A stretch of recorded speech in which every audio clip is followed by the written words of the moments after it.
হ্যাঁ গরম লাগছে না?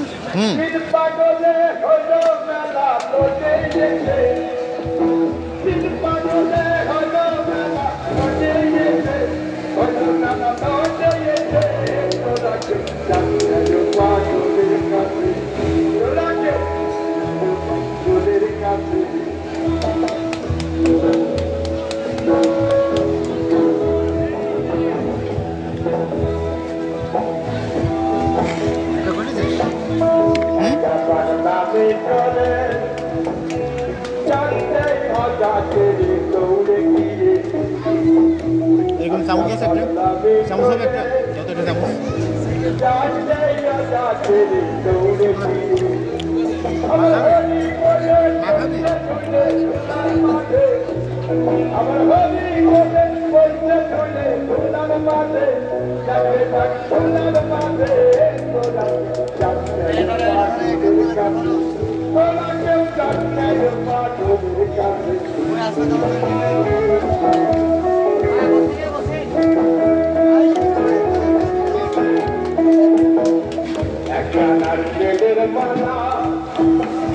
তাতে জলতলা প্রালা তরঙ্গতে একটা তেলের মালা তাতে জলতলা প্রালা তরঙ্গতে পাগলের